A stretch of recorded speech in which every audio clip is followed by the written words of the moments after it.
ચાલો વિદ્યાર્થી મિત્રો, હવે આપણે પ્રકરણ 2 નું સ્વાધ્યાય જોઈએ. તો 2.1 નીચે આપેલ ગતિના ઉદાહરણો પૈકી કયા ઉદાહરણમાં તંત્રને આશરે બિંદુવત પદાર્થ ગણી શકાય? એ, બે સ્ટેશન વચ્ચે વગર ઝટકે ગતિ કરતી ટ્રેન. બી, સરળતાથી કોઈ વર્તુળ માર્ગ પર સાયકલ ચલાવતી વ્યક્તિના માથા પર બેઠેલ કોઈ વાંદરો. સી, જમીન પર અથડાઈને તીવ્ર વળાંક લેતો સ્પિન થતો ક્રિકેટનો દડો. ડી, ટેબલની કિનારી પરથી ખસીને પડતું બીકર. તો હવે અહીંયા આગળ આપણે સરખામણી કરવી પડશે. ધારો કે અહીંયા લખ્યું છે કે બે સ્ટેશન વચ્ચે વગર ઝાટકે ગતિ કરતી ટ્રેન. તો આ ટ્રેનને તમે બિંદુવત પદાર્થ ગણી શકો કે નહીં? તો બે સ્ટેશનની વચ્ચે ગતિ કરતી ટ્રેન લેવાની છે. તો બે સ્ટેશન વચ્ચેનું અંતર જે છે એ 100, 200, 400 કિલોમીટર હોય અને ટ્રેન જે છે એની લંબાઈ મીટરમાં હોય. બરોબર, 200-400 મીટર બહુ તો એવા કેસની અંદર આપણે ચોક્કસપણે ટ્રેનને બિંદુવત લઈ શકીએ. પછી વર્તુળ માર્ગ પર સાયકલ ચલાવતો કોઈ વ્યક્તિ હોય તો એ વર્તુળ માર્ગનો જે પરિઘ છે એ પરિઘની સરખામણીમાં વાંદરો જે છે એનું પરિમાણ ખૂબ નાનું થશે. તો આપણે એ કેસમાં પણ વાંદરાને બિંદુવત પદાર્થ લઈ શકીએ. તો એ અને બી માં આપણે બિંદુવત પદાર્થ ગણી શકીશું. બરોબર. હવે સી અને ડી, તો જમીન પર અથડાઈને તીવ્ર વળાંક લેતો સ્પિન થતો ક્રિકેટનો દડો. તો જમીન પર અથડાઈ ગયા પછી, તો જમીન પર અથડાય ત્યારે વિકેટની લગભગ નજીક હોય. તો હવે વિકેટ જે છે એટલે કે જમીન પર અથડાયા પછી સ્ટમ્પનું અંતર, એની સરખામણીમાં તમે દડો અત્યંત સૂક્ષ્મ લઈ શકો નહીં. એટલે ત્યાં આપણે એને બિંદુવત ગણી શકીશું નહીં. અને ટેબલની કિનારી પરથી ખસીને પડતું બી કરતો, ટેબલનું જે ટોપ હોય, ઉપરનો ભાગ હોય, એની સરખામણીમાં એની ઉપર મૂકેલું બીકર જે છે એ ખૂબ નાનું ગણી શકાય નહીં. તો આપણે અહીં પણ તેને બિંદુવત પદાર્થ ગણી શકીશું નહીં. ક્લિયર મિત્રો? હવે 2.2 બે બાળકો એ અને બી તેમની શાળા ઓ થી, આ ઓ શાળા છે અહીંયા, અનુક્રમે તેમના ઘેર પી અને ક્યુ પરત ફરી રહ્યા છે. આ પી અને ક્યુ તેમના ઘરના સ્થાન બતાવ્યા છે અક્ષ ઉપર, જેનો સ્થાન વિરુદ્ધ સમય x વિરુદ્ધ t નો આલેખ આકૃતિમાં દર્શાવેલ છે. નીચે કૌંસમાં દર્શાવેલ સાચી નોંધ પસંદ કરો. એ, બી અથવા એ કે એ અથવા બી કરતા શાળાની નજીક રહે છે. બી, બી કરતા એ કે એ કરતા બી શાળાએથી વહેલી શરૂઆત કરે છે. સી, બી કરતા એ કે એ કરતા બી ઝડપથી ચાલે છે. ડી, એ અને બી એક જ જુદા જુદા સમયે ઘેર પહોંચે છે. ઈ, એ અથવા બી રસ્તા પર બી અથવા એ થી એક વખત બે વખત આગળ નીકળી જાય છે. તો આલેખ ઉપરથી આપણે આ બધા પ્રશ્નોના જવાબ આપીએ. તો આ આપણો આલેખ છે. બરોબર. અહીંયા ડી બિંદુ પાસે આલેખ છેદે છે. હવે જુઓ કે આપણને કહ્યું છે પહેલો પ્રશ્ન કે બી એ કરતા અથવા તો એ બી કરતા શાળાની નજીક રહે છે. તો આની અંદર શું થશે? તો હવે અહીંયા તમે જુઓ કે આ શાળા છે ઓ થી પી નું અંતર એ ઓ થી ક્યુ કરતા ઓછું છે. એનો મતલબ એ થયો કે બી કરતા એ સ્કૂલની વધુ નજીક રહે છે. હવે બીજો પ્રશ્ન લઈએ કે બી કરતા એ કે એ કરતા બી શાળાએથી વહેલી શરૂઆત કરે છે. તો સમયના આલેખમાં જુઓ, એ ટી બરાબર 0 સમયે શરૂઆત કરે છે અને બી એ થોડા સમય પછી શરૂઆત કરે છે. એનો મતલબ એ થયો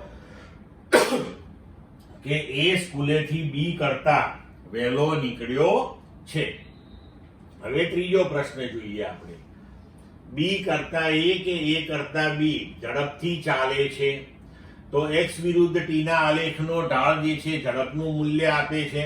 તો આલેખ ઉપરથી તમે જોઈ શકો છો કે બી નો જે આલેખ છે એનો ઢાળ એના આલેખ કરતા મોટો છે. એનો મતલબ એ થયો કે બી ની ઝડપ એ કરતા વધુ છે. હવે એ અને બી એક જ અથવા જુદા જુદા સમયે ઘરે પહોંચે છે, તો આલેખ ઉપરથી તમે જોઈ શકો છો કે બંને એક જ સમયે ઘેર પહોંચે છે. પછી એ અને બી રસ્તા પર બી અને એ થી એક વખત બે વખત આગળ નીકળી જાય છે, તો તમે જોઈ શકો છો આલેખ ઉપરથી કે બી ની ઝડપ વધારે છે એટલે બી એ ને એક વખત ઓવરટેક કરે છે, કારણ કે તમારો આલેખ જે છે એ એક જ વખત ક્રોસ થાય છે એકબીજાને.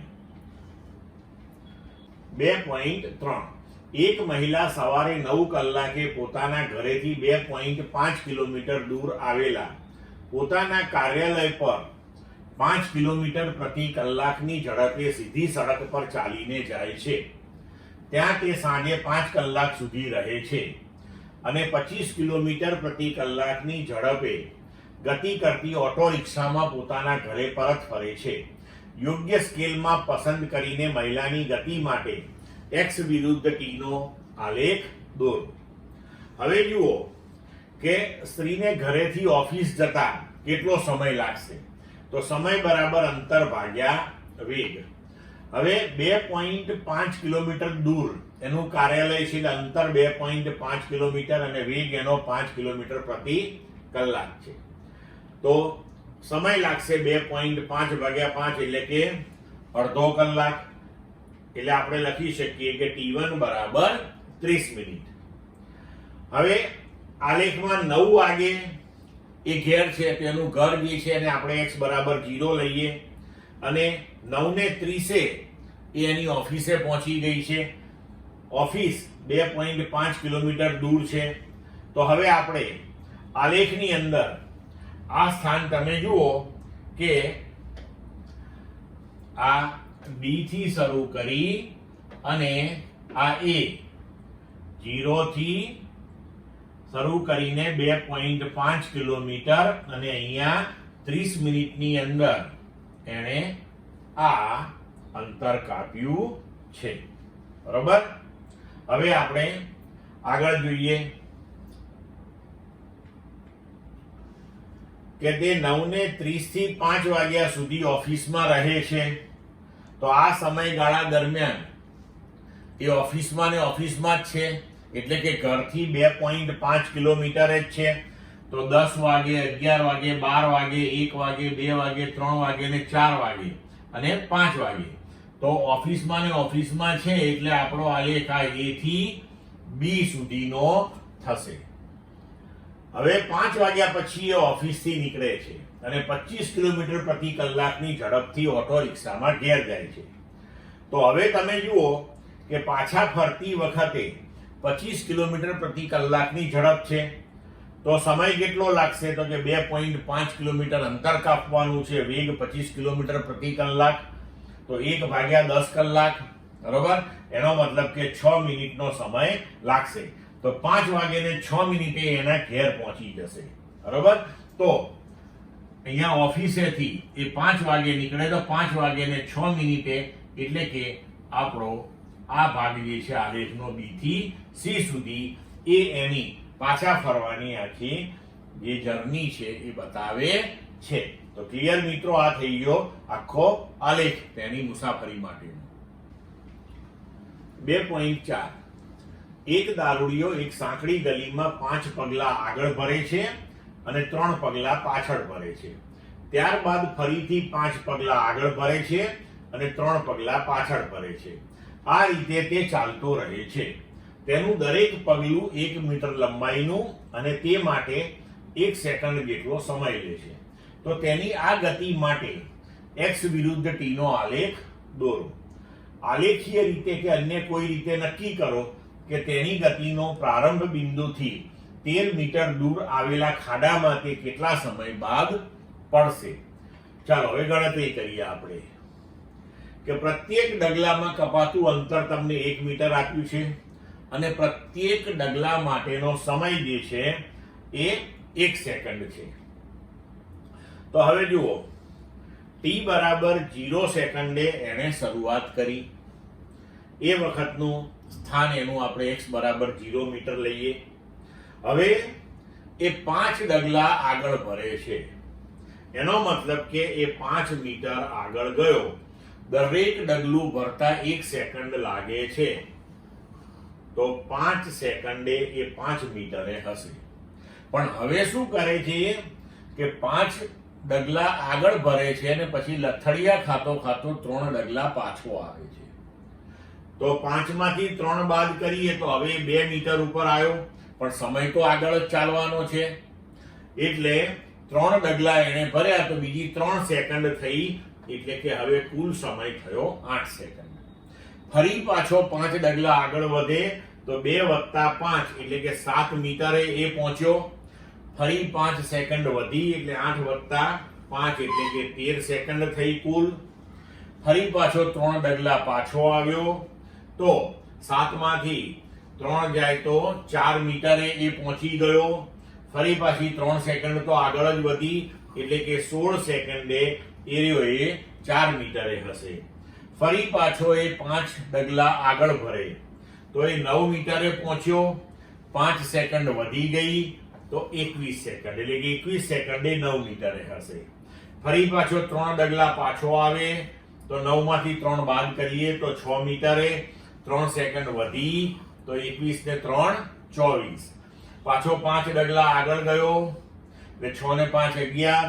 5 સેકન્ડ વધી તો 24 ને 5 29. ફરી પાછો 3 ડગલા પાછળ આવ્યો તો 11 માંથી 3 જાય તો 8 મીટરે. 3 સેકન્ડ પાછી વધી એટલે 32 સેકન્ડ. હવે ફરી પાછો 5 ડગલા આગળ ગયો તો 13 મીટરે. 5 સેકન્ડ વધી તો 37. હવે 13 મીટર દૂર ખાડો આવેલો છે. હવે ખાડામાં તો પડી ગયો કારણ કે 13 મીટરે પહોંચી ગયો. હવે પાછા આવવાનો સવાલ નથી ઊભો થતો. બરોબર? તો આ ગણતરી સમજ પડી ગઈ મિત્રો. તો હવે એનો આલેખ દોરીએ. તો આલેખ જુઓ કે 5 સેકન્ડે 5 મીટર, ફરી પાછું 8 સેકન્ડે આ 3 મીટર નીચે ગયું એટલે 8 એ 2, 13 એ 7. તો આ બધા યામો આપણે આવી રીતના અહીંયા બિંદુવત ગોઠવી દઈએ અને પછી તેને જોડી દઈએ તો આવો આકૃતિમાં દર્શાવ્યા મુજબનો આપણને આલેખ મળશે. અને એવો 37મી સેકન્ડે 37 સેકન્ડે અંતે ખાડામાં પડી જશે. ક્લિયર મિત્રો? 2.5 સુરેખ રાજમાર્ગ પર 126 કિલોમીટર પ્રતિ કલાક જેટલી ઝડપે દોડી રહેલી એક કાર 200 મીટર અંતર કાપીને ઊભી રાખવી છે તો કારનો નિયમિત પ્રતિ પ્રવેગ કેટલો હોવો જોઈએ? કારને સ્થિર થવા માટે કેટલો સમય લાગશે? હવે જોઈએ કે પ્રારંભિક વેગ તમને 126 કિલોમીટર પ્રતિ કલાક આપ્યો છે. એને આપણે મીટર પર સેકન્ડમાં ફેરવીએ. કિલોમીટર એટલે 1000 મીટર, કલાક એટલે 3600 સેકન્ડ. તો આપણને મીટર પર સેકન્ડમાં વેગ મળ્યો 35 મીટર પર સેકન્ડ. હવે અંતિમ વેગ જ્યારે ઊભી રહે કાર તો સ્વાભાવિક છે એનો અંતિમ વેગ 0 આવ્યો અને એણે ઊભા રહેતા પહેલા કેટલું અંતર કાપ્યું તો કે 200 મીટર. હવે અચળ પ્રવેગ કેટલો અને થોભવા માટે કેટલો સમય લાગ્યો? આ બે વસ્તુ આપણે અહીંયા શોધવાની છે. તો સમીકરણ આપણે વાપરીએ v² - v02 બરાબર 2ad. તેના પરથી a બરાબર v² - v02 upon 2d લખાય. હવે બધા મૂલ્યો મૂકી દઈએ તો અંતિમ વેગ 0, પ્રારંભિક વેગ 35, એનો વર્ગ 2, અંતર કાપ્યું 200. તો હવે આને ઉકેલીશું તો આપણને જવાબ મળશે a બરાબર -3.06 મીટર પર સેકન્ડ સ્ક્વેર. અહીંયા જે ઋણ નિશાની આવી એ ઋણ નિશાની પ્રતિ પ્રવેગ દર્શાવે છે. તો આપણે ઉપર લખી શકીએ કે પ્રતિ પ્રવેગ બરાબર 3.06 મીટર પર સેકન્ડ સ્ક્વેર. પણ તમે જ્યારે પ્રતિ પ્રવેગ લખો ત્યારે અહીંયા ઋણ નિશાની કરવાની નહીં.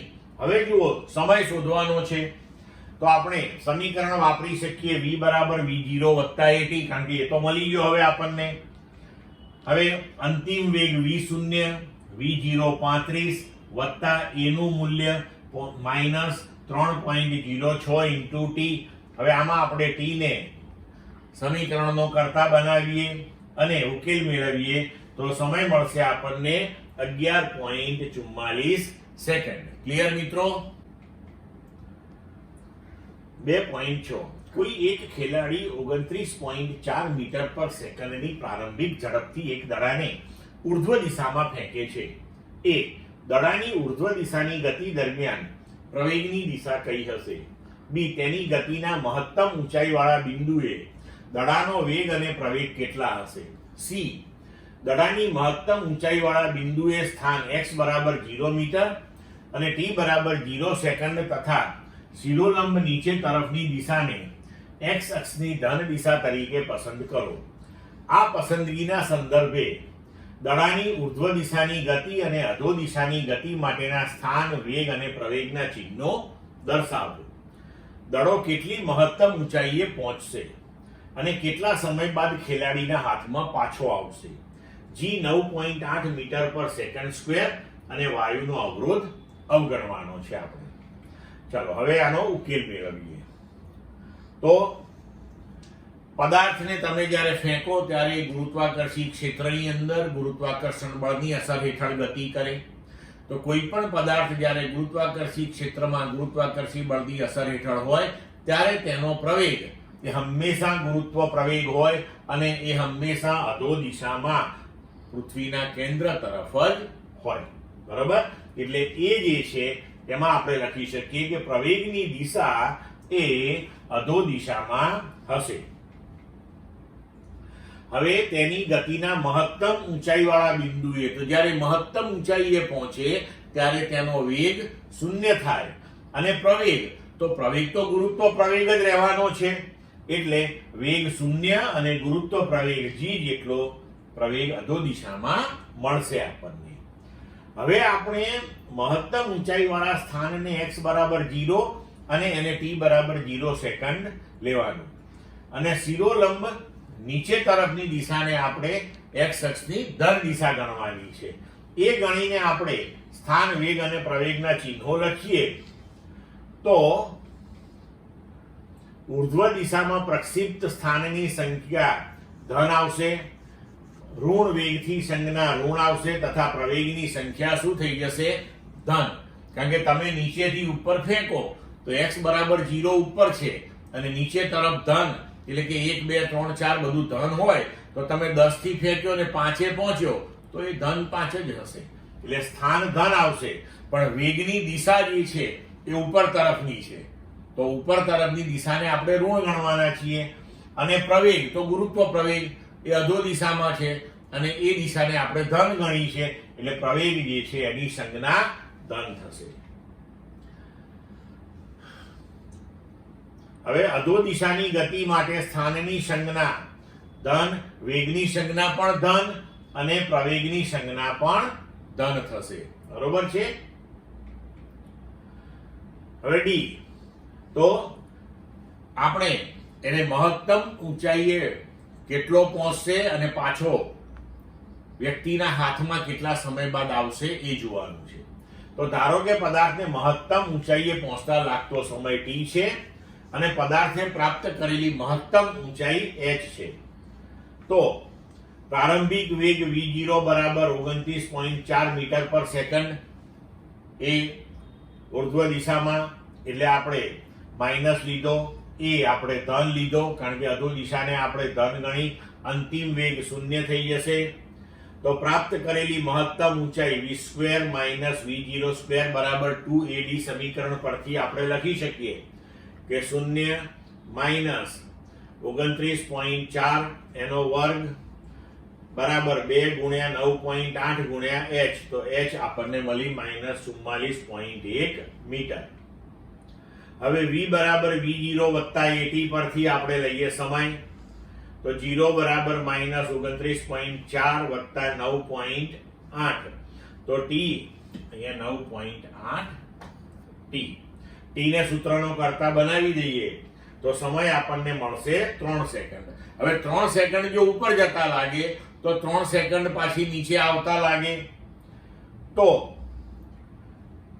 જે તે જ બિંદુએ પાછા ફરતા તેને ટોટલ કેટલો સમય લાગે? તો 3 સેકન્ડ ઉપર જતા, 3 સેકન્ડ નીચે આવતા, તો 6 સેકન્ડ થયું.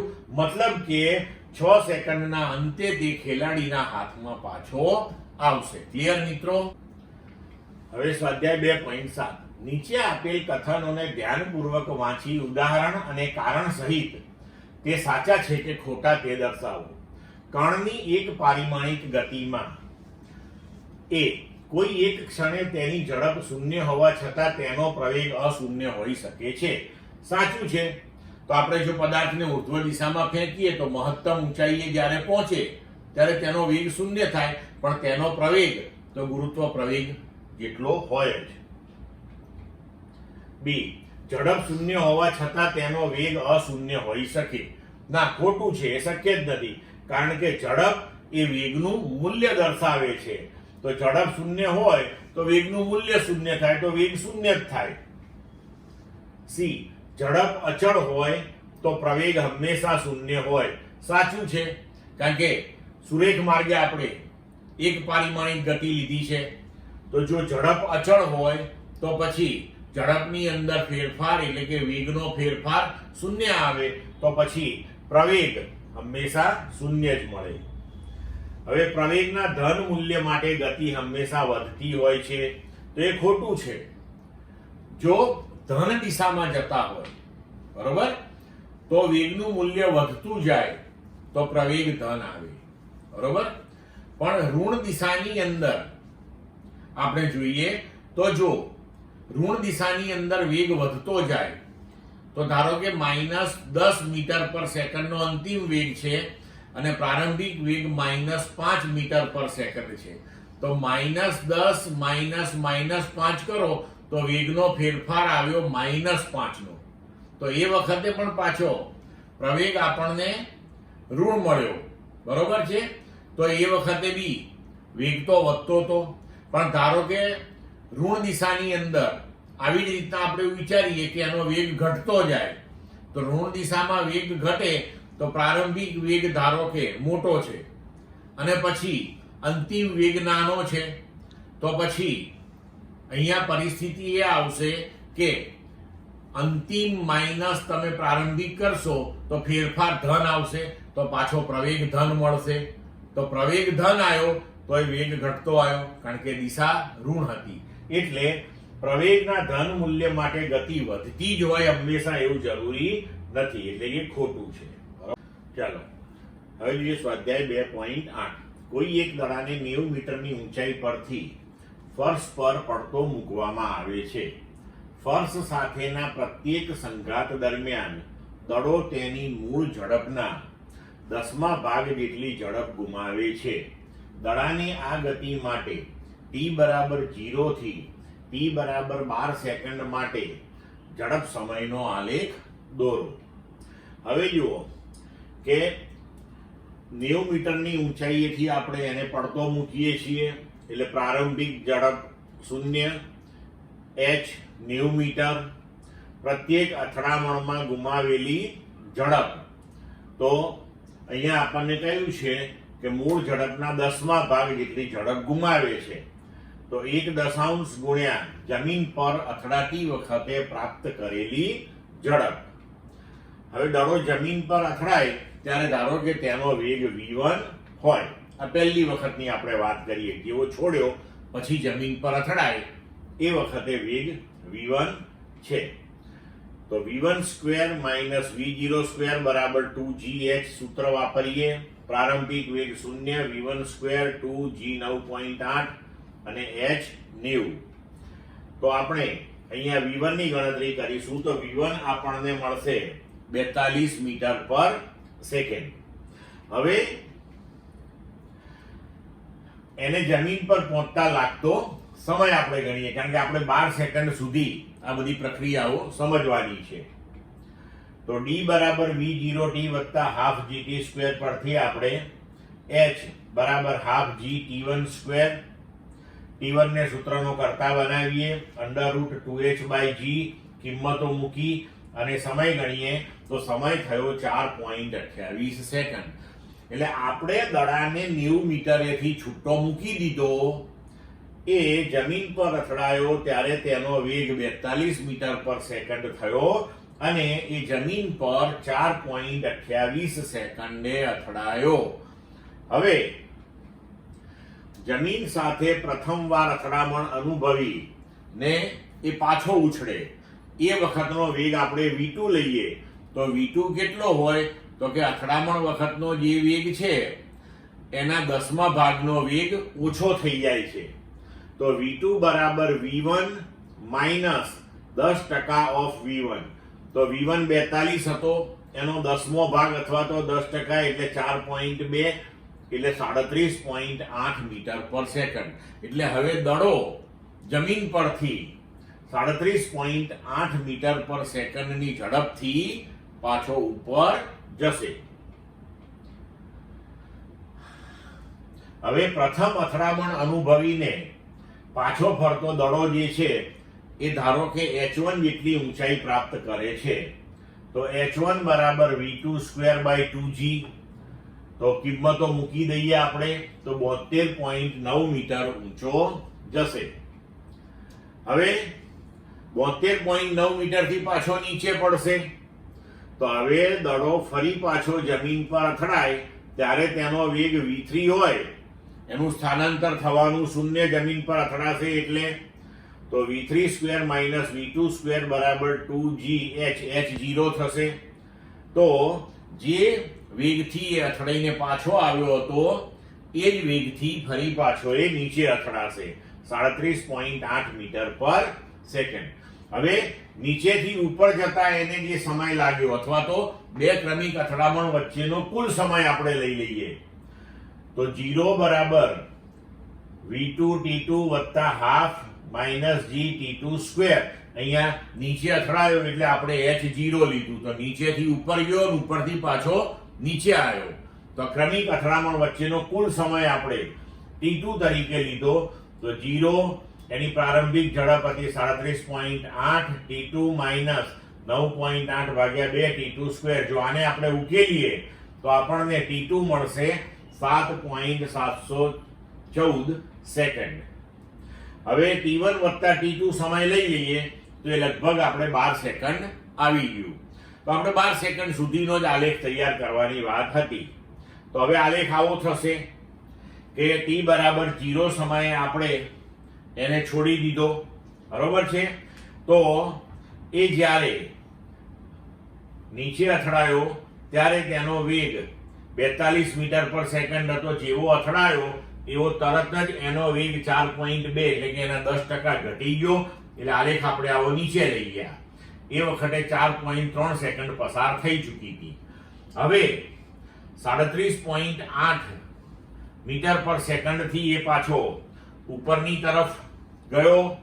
હવે જેમ જેમ ઉપર જતો ગયો, બરોબર છે, એમ એનો વેગ ઘટતો ગયો અને 8.2 સેકન્ડે એનો વેગ શૂન્ય થઈ ગયો, મહત્તમ ઊંચાઈએ પહોંચી ગયો 72.9. ત્યારબાદ ફરી પાછો નીચે પડ્યો.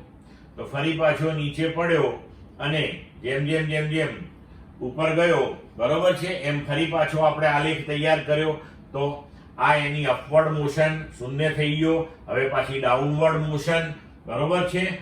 તો ફરી પાછો 37.8 મીટર પર સેકન્ડનો વેગ થશે એટલે પાછો નીચે અથડાશે. પણ એ વખતે લગભગ 12 સેકન્ડ પતી ગઈ એટલે આપણે હવે આલેખ અહીં સુધીનો જ દોરવાનો. હવે અહીંયા જે 10%નો ઘટાડો આવી અને ફરીથી પાછો ઉછળે તો એ હવે આપણે ગણવાનું નથી. ક્લિયર મિત્રો? હવે 2.9 ઉદાહરણ સહિત બંને તફાવત સ્પષ્ટ કરો. એ કોઈ એક સમયગાળામાં સ્થાનાંતરનું માન, જેને ઘણીવાર અંતર પણ કહે છે, એને કોઈ કણ દ્વારા આટલા જ સમયગાળામાં કાપેલ કુલ પથ લંબાઈ. કોઈ એક સમયગાળામાં સરેરાશ વેગનું માન અને એટલા સમયગાળા માટે સરેરાશ ઝડપ. આપેલ સમયગાળા માટે કણની સરેરાશ ઝડપને કુલ પથ લંબાઈ અને સમયગાળાના ગુણોત્તર વડે વ્યાખ્યાયિત કરવામાં આવે છે. એ અને બી બંને માટે દર્શાવો કે બીજી રાશિ પ્રથમ રાશિ કરતા મોટી કે તેના જેટલી જ છે. સમાનતાનું ચિહ્ન ક્યારે સાચું હશે? સરળતા માટે ગતિને એક પારિમાણિક ગતિ લો. હવે આગળ વધીએ આપણે. જુઓ તો ગતિમાન પદાર્થના આપેલ સમયગાળામાં સ્થાનાંતરનું મૂલ્ય એ કણના પ્રારંભિક સ્થાન અને અંતિમ સ્થાન વચ્ચેનું લઘુત્તમ અંતર છે, જ્યારે પથ લંબાઈ એ આપેલ સમયગાળામાં કણે કાપેલું કુલ અંતર છે. તો આપણે આ સ્થાનાંતર અને પથ લંબાઈ આ થિયરીની અંદર આ વ્યાખ્યા ભણી ગયા હતા. હવે ધારો કે અહીંયા આપણે કોઈ પદાર્થ t સમયમાં a થી b પર ગતિ કરીને જાય, તો આ માટે સ્થાનાંતર a થી b થયું, પથ લંબાઈ પણ a થી b થઈ. તો આ કેસની અંદર સ્થાનાંતર અને પથ લંબાઈ સમાન થઈ ગઈ. હવે જો સ્થાનાંતર અને પથ લંબાઈ સમાન થાય તો સરેરાશ વેગ અને સરેરાશ ઝડપ પણ સમાન થશે. પણ હવે ધારો કે આપણે પદાર્થ a થી b પરથી c સુધીની ગતિ t સમયમાં કરી એવું વિચારી લઈએ, તો આ ગતિ માટે સ્થાનાંતર કેટલું થશે? તો કે a થી c સુધીનું. બરોબર? તો a થી b ગયો અને b થી c પાછો આવ્યો, તો અંતિમ સ્થાન c અને પ્રારંભિક a, તો સ્થાનાંતર થશે ac. પણ પથ લંબાઈ કેટલી થશે? તો કે ab વત્તા bc. તો હવે આ કેસની અંદર સ્થાનાંતર એ પથ લંબાઈ કરતા નાનું થશે. તો સરેરાશ વેગ પણ સરેરાશ ઝડપ કરતા નાનો થશે આ કિસ્સાની અંદર. તો અહીં આપણે જોઈ શકીએ છીએ કે જ્યારે એક જ દિશામાં ગતિ હોય સુરેખ પથ પર, તે કેસમાં સરેરાશ વેગ, સરેરાશ ઝડપ અને સ્થાનાંતર અને પથ લંબાઈ સમાન થાય, બાકી કોઈ કિસ્સામાં થઈ શકે નહીં. ક્લિયર મિત્રો? 2.10 એક વ્યક્તિ સુરેખ માર્ગે 5 કિલોમીટર પ્રતિ કલાકની ઝડપે તેના ઘરેથી 2.5 કિલોમીટર દૂર આવેલા માર્કેટમાં જાય છે, પરંતુ માર્કેટને બંધ જુએ છે. તે તરત જ 7.5 કિલોમીટર પ્રતિ કલાકની ઝડપે ઘરે પાછો ફરે છે. તો એ સરેરાશ વેગનું માન અને બી સમયગાળા 1 0 થી 30 મિનિટ, 2 0 થી 50 મિનિટ, 3 0 થી 40 મિનિટ માટે વ્યક્તિની સરેરાશ ઝડપ કેટલી હશે? હવે જુઓ કે પહેલા આપણે 0 થી 30 મિનિટના સમયગાળા માટે ગણતરી કરીએ. તો ઘરેથી બજાર જતા કાપેલું અંતર કેટલું છે? 2.5 કિલોમીટર. અને ઘરેથી બજાર જતા ઝડપ કેટલી છે? 5 કિલોમીટર પ્રતિ કલાક. તો બજારમાં જતા લાગતો સમય બરાબર અંતર ભાગ્યા વેગ, તો એ થશે 2.5 ભાગ્યા 5 એટલે કે અડધો કલાક, એટલે કે 30 મિનિટ. તો હવે સરેરાશ વેગનું મૂલ્ય સ્થાનાંતર ભાગ્યા સમય, તો 2.5 ભાગ્યા 0.5 એટલે 5 કિલોમીટર પ્રતિ કલાક. અને સરેરાશ ઝડપ પણ એટલી જ થશે, કારણ કે સુરેખ માર્ગે એક જ દિશામાં જઈ રહ્યો છે. તો 2.5 ભાગ્યા 0.5 એટલે 5 કિલોમીટર પ્રતિ કલાક. હવે 0 થી 50 મિનિટ જોઈએ. તો એણે જોયું કે માર્કેટ બંધ છે, તો પાછા વળતા જે ઝડપ છે એની એ 7.5 કિલોમીટર પ્રતિ કલાકની છે. તો પાછા ઘર તરફ આવતી વખતનો વેગ 7.5 કિલોમીટર પ્રતિ કલાક. ઘરે પાછા પરત આવતી વખતે કાપેલું અંતર 2.5. તો હવે પાછા આવતી વખતે જે 2.5 કિલોમીટર અંતર કાપ્યું એના માટેનો સમય કેટલો? તો સમય બરાબર અંતર ભાગ્યા ઝડપ, એટલે 1/3 કલાક થયું. તો એને 20 મિનિટ આપણે કહી શકીએ. તો મુસાફરી પૂર્ણ કરતા લાગતો સમય કેટલો થયો? તો ઘેરથી માર્કેટ જતા 30 મિનિટ આપણે અહીંયા ગણી હતી, માર્કેટથી પાછા ઘેર આવતા એને 20 મિનિટ થઈ અહીંયા ગણ્યું. તો આ મુસાફરી પૂર્ણ કરતા એને કુલ સમય લાગ્યો 50 મિનિટ. બરોબર? તો 50 મિનિટ એટલે 5/6 કલાક. હવે વ્યક્તિએ કરેલું સ્થાનાંતર કેટલું? તો 2.5 ગયો ને 2.5 પાછો આવ્યો, તો સ્થાનાંતર થયું 0. તો સરેરાશ વેગનું મૂલ્ય થઈ ગયું 0. પણ હવે સરેરાશ ઝડપ લઈએ આપણે. તો કાપેલું કુલ અંતર 2.5 ગયો અને 2.5 પાછો આવ્યો, તો પથ લંબાઈ અથવા તો કુલ અંતર થયું 5 કિલોમીટર. તો સરેરાશ ઝડપ બરાબર પથ લંબાઈ ભાગ્યા સમય, તો આ થયું 6 કિલોમીટર પ્રતિ કલાક. હવે આપણે જોઈએ 0 થી 40 મિનિટના સમયગાળા માટે. તો ઘરથી માર્કેટ જવામાં 30 મિનિટ તો થઈ હતી એને. હવે ત્યાંથી પાછો ફર્યો તો બાકીની 10 મિનિટમાં એને શું પ્રક્રિયા કરીએ જોઈએ. તો માણસ ઘરથી બજારમાં જવા માટે લીધેલો સમય 30 મિનિટ આપણે ગણેલો છે. તો પાછા ફરતા ગતિ કરવા માટે મળેલો કેટલો સમય થયો? તો કે 40 ઓછા 30 બરાબર 10 મિનિટ. તો 10 મિનિટમાં કાપેલું અંતર, તો પાછા ફરતી વખતનો વેગ 7.5 કિલોમીટર પ્રતિ કલાક છે. 10 મિનિટ એટલે 10 ભાગ્યા 60 કલાક એટલે 1.25 કિલોમીટર અંતર એને ઘર તરફ કાપ્યું. હવે માણસે કાપેલું સ્થાનાંતર, તો 2.5 કિલોમીટર ગયો ઘરથી માર્કેટ, માર્કેટથી પાછો ઘર તરફ 1.25 કિલોમીટર અંતર કાપ્યું એને, તો સ્થાનાંતર થયું 1.25.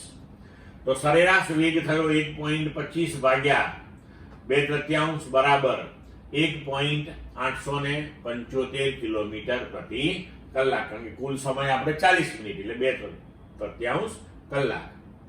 હવે સરેરાશ ઝડપ એટલે કુલ અંતર, તો કુલ અંતર કેટલું? 2.5 ઘરથી માર્કેટ ગયો અને માર્કેટથી ઘર તરફ 1.25. તો 2.5 વત્તા 1.25 ભાગ્યા 2/3. આને સોલ્વ કરીશું તો જવાબ મળશે 5.625 કિલોમીટર પ્રતિ કલાક. ક્લિયર મિત્રો? 2.11 સ્વાધ્યાય પ્રશ્ન 2.9 અને 2.10 માં આપણે સરેરાશ ઝડપ અને સરેરાશ વેગ વચ્ચેનો તફાવત કાળજીપૂર્વક સ્પષ્ટ કર્યો. તાત્ક્ષણિક ઝડપ અને તાત્ક્ષણિક વેગ માટે આવા તફાવત પર વિચાર કરવો આવશ્યક નથી. તાત્ક્ષણિક ઝડપ હંમેશા તાત્ક્ષણિક વેગના માન જેટલી હોય છે. શા માટે? તો ગતિ કરતા કણની ચોક્કસ ક્ષણના વેગને આપણે તાત્ક્ષણિક વેગ કહીએ છીએ.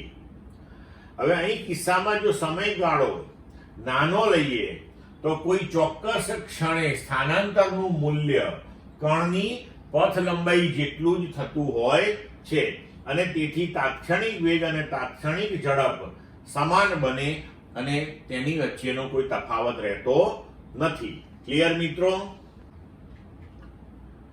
2.12 આકૃતિમાં દર્શાવેલ આલેખો A થી D ધ્યાનથી જુઓ અને કારણ સહિત જણાવો કે તે પૈકી કયો આલેખ એક પારિમાણિક ગતિ કરતા કણ માટે શક્ય નથી. આ 4 આલેખ આપણને આપેલા છે. હવે જુઓ કે પ્રથમ આલેખ, એના પરથી આપણે જોઈ શકીએ કે સમયના એક જ મૂલ્ય માટે સ્થાનના 2 મૂલ્યો મળે છે, જે એક પારિમાણિક ગતિ માટે શક્ય નથી. જો આપણે અહીંયા આગળ જોઈએ કે આ એક સમય માટે આપણે વિચારીએ તો આપણે x અક્ષને સમાંતર જો અહીંયા રેખા દોરીએ તો એ આલેખને 2 બિંદુએ છેદે.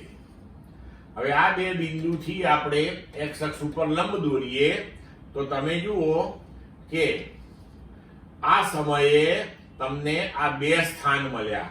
તો એક જ સમયે કણના 2 સ્થાન કોઈ દિવસ હોઈ શકે નહીં, એટલે એક પારિમાણિક ગતિ માટે આ ખોટું છે.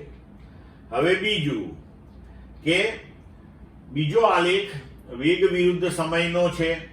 તો સમયના એક મૂલ્ય માટે વેગના ધન અને ઋણ એમ 2 મૂલ્યો મળે. જુઓ કેવી રીતે? ધારો કે આ સમય આપણે લઈ લઈએ અને હવે વેગને સમાંતર આપણે અહીંયા રેખા બનાવીએ તો એક વેગનું મૂલ્ય આ મળે અને બીજું આ મળે. તો આ સમયે વેગના તમને 2 મૂલ્યો, એક ધન અને એક ઋણ એવા મળ્યા, જે એક પારિમાણિક ગતિ માટે ક્યારેય શક્ય નથી. હવે ત્રીજો આલેખ, તો ઝડપ વિરુદ્ધ સમય. તો હવે ઝડપ જે છે એ પથ લંબાઈ ભાગ્યા સમય છે. તો પથ લંબાઈ કોઈ દિવસ ઋણ હોય નહીં. તો અહીંયા ઝડપ તમારી જુઓ આ ઋણ વિભાગમાં જાય છે અહીંયા આગળ. તો ઝડપ ક્યારેય ઋણ ના હોય, એ હંમેશા ધન જ હોય, એટલે આ આલેખ પણ શક્ય નથી. હવે ચોથો આલેખ જોઈએ આપણે. તો કુલ પથ લંબાઈ. કુલ પથ લંબાઈ હંમેશા વધતી જ હોય, એ કોઈ દિવસ ઘટે નહીં. તો અહીંયા તમે જુઓ, પથ લંબાઈ વધી ફરી પાછી ઘટી આ વિભાગની અંદર, તો આ શક્ય નથી.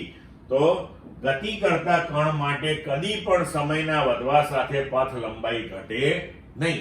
એટલે આ ચારમાંથી એક પણ આલેખ એક પારિમાણિક ગતિ માટે સાચો નથી.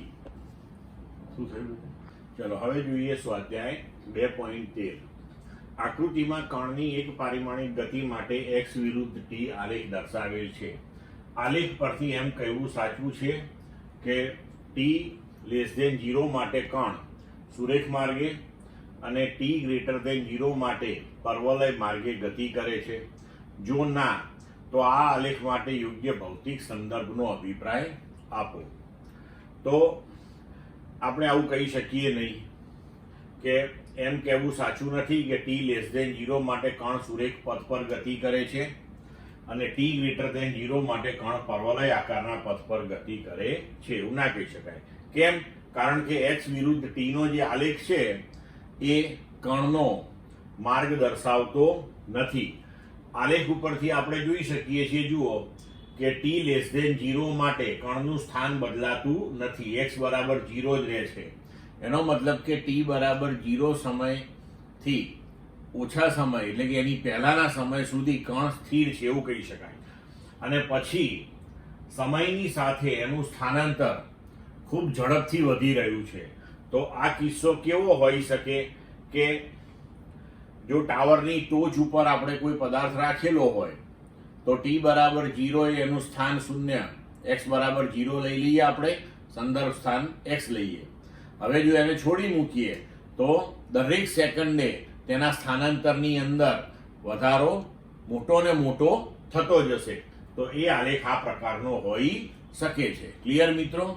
હવે સ્વાધ્યાય 2.14. કોઈ એક રાજમાર્ગ પર 30 કિલોમીટર પ્રતિ કલાકની ઝડપે દોડતી પોલીસ વાનમાંથી તેની દિશામાં 192 કિલોમીટર પ્રતિ કલાક ઝડપે દોડી રહેલી ચોરની કાર પર ગોળીઓ છોડવામાં આવે છે. જો બંદૂકની નળીમાંથી નીકળતી ગોળીની ઝડપ 150 કિલોમીટર પ્રતિ કલાક હોય તો ગોળી એ ચોરની કારને કઈ ઝડપે અથડાશે? તો હવે જુઓ, પોલીસની કારનો વેગ એને વીપી કહીએ 30 કિલોમીટર પ્રતિ કલાક, એને મીટર પર સેકન્ડમાં ફેરવીએ તો 25/3 મીટર પર સેકન્ડ. ચોરની કારનો વેગ વીટી કો, થીફ, તો એના બરાબર 192 કિલોમીટર પ્રતિ કલાક, તો 192 ગુણ્યા 1000/3600 એટલે 160/3 મીટર પર સેકન્ડ. હવે બંદૂકમાંથી છોડેલી ગોળી જે છે એનો વાસ્તવિક વેગ આપણે 150 મીટર પ્રતિ સેકન્ડ છે. હવે 150 મીટર પ્રતિ સેકન્ડ થી આપણે ગોળીને છોડી છે, બરોબર? તો હવે એ કેસની અંદર એ ગાડીની અંદરથી આપણે છોડી છે, એટલે કે પોલીસ વાનની ઝડપ જે હતી એ તો એની અંદર પાછી એડ થઈ જ જશે. એટલે હવે શું થશે કે ગોળીનો વેગ જે છે એ પોલીસની વાનનો વેગ વત્તા ગોળી જ્યારે વાનની અંદર આપણે બેઠેલા હતા ને છોડી એ વેગ, તો 25/3 વત્તા 150 એટલે 475/3 મીટર પર સેકન્ડ. તો ચોરની કારને અથડાતી વખતે બંદૂકની ગોળીનો વેગ બરાબર ગોળીનો ચોરની કારની સાપેક્ષનો વેગ. તો VBT એટલે કે ગોળીનો ચોરની કારની સાપેક્ષનો વેગ બરાબર ગોળીનો વેગ ઓછા ચોરની કારનો વેગ બરાબર 475/3 માઇનસ 160/3 બરાબર 315/3. તો VBT બરાબર 105 મીટર પ્રતિ સેકન્ડ થશે. ક્લિયર મિત્રો? પણ અહીંયા ધ્યાન રાખજો, આ નીકળતી ગોળીનો જે ઝડપ આપણે લખી છે એ એકચ્યુઅલી 150 કિલોમીટર પ્રતિ કલાક લખાઈ ગઈ છે, એ આપણે લેવાની છે 150 મીટર પ્રતિ સેકન્ડ. એટલે આને મીટર પ્રતિ સેકન્ડ તમે ગણજો. ચલો હવે જોઈએ સ્વાધ્યાય 2.15. નીચે આકૃતિમાં આપેલ આલેખો માટે યોગ્ય પરિસ્થિતિ સૂચવો. આપણને 3 આલેખ આપ્યા છે. એક x વિરુદ્ધ t નો છે, બીજો v વિરુદ્ધ t નો છે અને ત્રીજો a વિરુદ્ધ t નો છે. તો હવે જુઓ કે એ આલેખ. તો જમીન પર સ્થિર પડેલા એક દડાને લાત મારવામાં આવે છે. આ દડો સ્થિર પડ્યો તો જુઓ એ સુધી એના સ્થાનમાં કોઈ ફેરફાર થયો નહોતો. હવે તમે એને લાત મારો છો તો આલેખમાં એ તેની સ્થિતિ દર્શાવે છે. દડો C સ્થાને અથડાઈને પાછો ફરે છે. પછી એનું સ્થાનાંતર બદલાયું. સામે કોઈ દિવાલ છે માનો કે ત્યાંથી અથડાઈ અને પાછો પડ્યો. તો આલેખ પરથી જોઈ શકાય છે કે પાછા ફરતી વખતે તેની ઝડપ પ્રારંભિક ઝડપ કરતા ઓછી છે, કારણ કે CB નો ઢાળ એ AC ના ઢાળ કરતા ઓછો છે. હવે x વિરુદ્ધ t ના આલેખનો ઢાળ ઝડપનું મૂલ્ય આપે છે, આપણને ખબર છે. અને આલેખનો EF ભાગ દર્શાવે છે કે હવે દડો બીજી દિવાલ દ્વારા અટકી ગયો છે. એટલે કે તમારી પાસે પગમાં દડો પડ્યો છે, તમે એને લાત મારી, સામેની દિવાલે ગયો, અથડાયો, પાછો આવ્યો અને પછી સ્થિર થઈ ગયો. તો આ પ્રકારેની કોઈ ગતિ હોવાના ચાન્સીસ છે. બરોબર. હવે બીજો આલેખ જોઈએ, v વિરુદ્ધ t. તો આ આલેખ મુક્ત પતન પામતા દડાનો કિસ્સો દર્શાવે છે. દડો જમીન પર ચોક્કસ સમયગાળે અથડાય, પાછો ઉપર જાય, પાછો અથડાય, આમ સતત ચાલ્યા કરે અને પ્રત્યેક અથડામણમાં તેનો વેગ જે છે એ સતત ઘટતો જાય. તો એ પ્રમાણેનો આ આલેખ હોઈ શકે છે. હવે ત્રીજો આલેખ પ્રવેગ વિરુદ્ધ સમયનો. તો આલેખ દર્શાવે છે કે પદાર્થ શરૂઆતમાં નિયમિત વેગથી ગતિ કરે છે, કારણ કે પ્રવેગ એનો 0 છે. હવે તેનો પ્રવેગ ટૂંકા સમયગાળામાં વધીને 0 થઈ જાય છે અને ત્યારબાદ પદાર્થ અચળ વેગથી ગતિ કરે છે. તો એનું ઉદાહરણ આપણે લઈએ કે જ્યારે ક્રિકેટનો દડો નિયમિત ઝડપથી ગતિ કરતો હોય ત્યારે બેટ વડે તેને ટૂંકા સમયગાળામાં ફટકારીએ અને પ્રવેગ વધીને પછી 0 થાય, પછી દડો અચળ ઝડપથી ગતિ કરતો થઈ જાય. તો તે સ્થિતિ આ આલેખની હોઈ શકે છે. ક્લિયર મિત્રો? સ્વાધ્યાય 2.16. આપેલ આકૃતિમાં એક પારિમાણિક સરળ આવર્ત ગતિ માટે x વિરુદ્ધ t આલેખ દર્શાવેલ છે. આ ગતિ વિશેનો વિગતવાર અભ્યાસ તમે પ્રકરણ 14 માં કરશો, એટલે કે સરળ આવર્ત ગતિ માટેનો અભ્યાસ. સમય t બરાબર 0.3 સેકન્ડ, 1.2 સેકન્ડ, -1.2 સેકન્ડ માટે કણના સ્થાન, વેગ અને પ્રવેગના ચિહ્નો શું હોઈ શકે છે? તો હવે જોઈએ. તો જુઓ આ આપણો આલેખ. હવે સરળ આવર્ત ગતિ કરતો કોઈ કણ હોય તો તેના પ્રવેગનું સૂત્ર છે a બરાબર -ω². x જ્યાં ઓમેગા કોણીય આવૃત્તિ છે જે અચળાંક છે, એટલે કે a ચલે છે -x. આપણે યાદ રાખવાનું, જ્યારે 14મા પ્રકરણમાં સરળ આવર્ત ગતિ ભણીશું ત્યારે આ વસ્તુ આપણે સાબિત કરીશું. બરોબર. હવે વેગ v બરાબર આપણે લખીએ છીએ dx/dt. હવે જુઓ કે t બરાબર 0.3 સેકન્ડ. તો t બરાબર 0.3 સેકન્ડ એટલે એ ક્યાંક અહીંયા હોય. બરોબર. તો એ વખતે x નું મૂલ્ય આપણે આલેખ ઉપર જઈએ અને x અક્ષ ઉપર જઈએ, એટલે કે x વાળી અક્ષિસ ઉપર. તો અહીંયા ઋણ બતાવે છે, તો x એ ઋણ દિશામાં છે. હવે જો તમે અહીંયા આગળ t બરાબર 0.3 સેકન્ડ વાળા આલેખના બિંદુ ઉપર જો તમે સ્પર્શક દોરો તો એ સ્પર્શકનો ઢાળ તમને વેગ આપે. તો અહીંયા સ્પર્શક જે છે એનો ઢાળ તમને ઋણ મળશે, તો વેગ ઋણ આવશે. અને એ ચલે છે -x, તો તમારો x ઋણ આવ્યો તો એ તમારો શું આવશે? ધન આવશે. હવે 1.2 સેકન્ડ. તો 1.2 સેકન્ડ આપણી અહીંયા ક્યાંક લઈ શકીએ આપણે. તો ત્યાંથી આપણે આલેખ ઉપર જઈએ અને આલેખ ઉપરથી આ x નું મૂલ્ય લઈએ તો x ધન આવ્યું અહીંયા આગળ. તો x ધન છે. હવે આલેખ પર આ બિંદુએ તમે સ્પર્શક દોરો તો એ સ્પર્શક જે છે એનો ઢાળ તમારો ધન આવશે, એટલે કે વેગ ધન મળશે તમને. હવે જો તમારું x ધન આવ્યું તો એ ચલે છે -x, તો x ધન, તો એ તમારો ઋણ થશે. હવે t બરાબર -1.2 સેકન્ડ, તો -1.2 સેકન્ડ એટલે બિંદુ અહીંયા ક્યાંક લઈ શકાય આપણે. ત્યાંથી આલેખ ઉપર જઈએ અને x નું મૂલ્ય લઈએ આપણે, તો ઋણ આવ્યું. હવે x ઋણ આવ્યું. અહીંયા જો તમે સ્પર્શક દોરો આલેખના આ બિંદુ પાસે, તો એનો ઢાળ ધન આવશે, એટલે કે તમારો વેગ ધન આવશે. હવે સ્થાન તમારું જે છે ઋણ છે, તો પછી ફરીથી તમારો પ્રવેગ પણ કેવો આવશે? ધન આવશે. ક્લિયર મિત્રો? સ્વાધ્યાય 2.17. આપેલ આકૃતિમાં એક પારિમાણિક ગતિ કરતા કણ માટેનો x વિરુદ્ધ t આલેખ દર્શાવેલ છે, જેમાં 3 સમાન સમયગાળા દર્શાવેલ છે. કયા સમયગાળા માટે સરેરાશ ઝડપ સૌથી વધુ અને કયા સમયગાળા માટે તે સૌથી ઓછી હશે?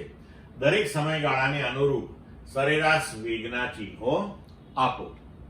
હવે જુઓ કે સમયના સૂક્ષ્મ ગાળા માટે x વિરુદ્ધ t ના આલેખનો ઢાળ એ સૂક્ષ્મ ગાળા માટે સરેરાશ વેગનું મૂલ્ય આપે છે. હવે આ ત્રણેય ગાળા જે આપણને દર્શાવ્યા છે એ ત્રણેય સમયગાળા સમાન છે. તો તમે આલેખ ઉપર જોઈ શકો છો કે આ જે ત્રીજો સમયગાળો છે એમાં જે આલેખ છે આ જે સુરેખા, બરોબર, તો એનો ઢાળ એ આ એક ગાળા અને બે ગાળામાં આપેલા ઢાળ એના કરતા સૌથી વધારે આવશે. તો ત્રીજા ગાળામાં x વિરુદ્ધ t ના આલેખનો ઢાળ વધારે છે, એટલે સરેરાશ વેગ ત્યાં સૌથી વધારે હશે. હવે બીજા ગાળાની અંદર સરેરાશ વેગ સૌથી ઓછો હશે, કારણ કે બીજા ગાળાની અંદર આ જે ભાગ સુરેખા છે એનો t એક્સિસ સાથેનો ખૂણો જે છે સૌથી નાનો બનશે, બરોબર. અને પહેલા ને બીજા ગાળાની અંદર સરેરાશ વેગના મૂલ્યો, કારણ કે આ બંને આલેખ જે છે ઉપરની તરફ બતાવે છે, તો એનો ઢાળ જે છે ધન આવશે, એનો સરેરાશ વેગ ધન આવશે. આ આલેખ નીચે તરફ જઈ રહ્યો છે, તો એનો ઢાળ તમારો ઋણ આવશે, એટલે ત્રીજા ગાળાની અંદર સરેરાશ વેગ તમને ઋણ મળશે, જ્યારે પહેલા બેની અંદર તમને ધન મળશે. સમજ પડી ગઈ મિત્રો? સ્વાધ્યાય 2.18. આકૃતિમાં દર્શાવ્યા મુજબ અચળ દિશામાં ગતિ કરતા કણ માટે ઝડપ વિરુદ્ધ સમયનો આલેખ દર્શાવેલ છે, જેમાં 3 સમાન સમયગાળા દર્શાવેલા છે, 1, 2 અને 3. કયા સમયગાળા માટે સરેરાશ પ્રવેગનું માન વધુ હશે? કયા સમયગાળા માટે સરેરાશ ઝડપ સૌથી વધુ હશે? પદાર્થની અચળ ગતિની દિશાને ધન દિશા તરીકે પસંદ કરી ત્રણેય સમયગાળાને અનુરૂપ v અને a ના ચિહ્ન જણાવો. a, b, c અને d બિંદુ પર પ્રવેગ શું હશે? તો હવે જુઓ કે આપણે જાણીએ છીએ કે ઝડપ વિરુદ્ધ સમયનો આલેખ છે, તો સૂક્ષ્મ ગાળા માટે આલેખનો ઢાળ જે છે આપણને તે સૂક્ષ્મ ગાળા માટેનો સરેરાશ પ્રવેગ આપશે. હવે અહીં આપણે જોઈ શકીએ છીએ કે બીજા ગાળાની અંદર આ જે આપણો આલેખ બને છે અહીંયા આટલો, એનો ઢાળ એ a અને d માં બનતા આલેખ કરતા સૌથી વધારે હશે, તો તેથી ત્યાં સરેરાશ પ્રવેગનું મૂલ્ય તમને મહત્તમ મળશે. હવે આપણે આગળ વધીએ તો આપણને કહ્યું છે કે કયા સમયગાળા માટે સરેરાશ ઝડપ સૌથી વધુ હશે. તો ઝડપ વિરુદ્ધ સમયનો આલેખ આપ્યો છે, તો તમે આ ત્રીજો સમયગાળો છે એના માટે ઝડપ તમને મહત્તમ મળશે. આલેખ ઉપરથી તમે જોઈ શકો છો, બરોબર છે. અને હવે અહીંયા આગળ ડી બિંદુએ તમે જો આ રીતનો આલેખ લેવા જશો, આટલો ભાગ, તો એ સમય એક્સિસને સમાંતર મળે છે, તો એ કેસની અંદર તમને ઢાળ 0 મળશે, એટલે પ્રવેગ 0 મળશે. હવે આપણે ત્રણેય સમયગાળાને અનુરૂપ v અને a ના ચિહ્નો લખવાના છે. તો પ્રથમ ગાળામાં v વિરુદ્ધ t ના આલેખનો ઢાળ, એટલે કે જુઓ રેખા આ પ્રમાણે છે, તો થીટા એનો ટી સાથેનો ધન હશે તો પ્રવેગ ધન થશે, બરોબર. અને ઝડપ પણ આપણે જોઈ શકીએ છીએ કે અહીંયા ઉપર તરફ આ બાજુએ ધન મળે છે એટલે એ અને વી બંને ધન હશે. હવે બીજા ગાળાની અંદર તો ઢાળ જે છે એ આલેખનો ઋણ મળે છે એટલે પ્રવેગ ઋણ હશે, પણ ઝડપ તો તમને ધન જ મળે છે. અને ત્રીજા ગાળાની અંદર અહીંયા જે આટલો ભાગ છે આલેખનો એ ટી ને સમાંતર છે એટલે ઢાળ શૂન્ય છે તો પ્રવેગ પણ શૂન્ય છે, પણ ઝડપ તમે જુઓ તો ત્રીજા ગાળાની અંદર પણ ઝડપ અહીંયા આપણને ધન મળે છે. હવે વી વિરુદ્ધ ટી ના આલેખ પરના એબીસીડી બિંદુઓ પાસે આલેખ સમય અક્ષને સમાંતર આવશે. જુઓ કેવી રીતે કે તમે એ બિંદુ અહીંયા લઈ લો તો ત્યાં તમે સ્પર્શક દોરો, બી બિંદુએ તમે સ્પર્શક દોરો, સી બિંદુએ તમે સ્પર્શક દોરો અને ડી બિંદુએ તમે સ્પર્શક દોરો. તો આ બધા જ સ્પર્શકો જે છે એ સમય અક્ષને સમાંતર છે એટલે કે બધા જ સ્પર્શક માટે તમે ઢાળ શોધશો તો એ કેવા મળશે? શૂન્ય મળશે. તો આ દરેક બિંદુઓ પાસે પ્રવેગનું મૂલ્ય આપણને શૂન્ય મળશે. તો સ્વાધ્યાય પૂર્ણ થયું મિત્રો આપણું.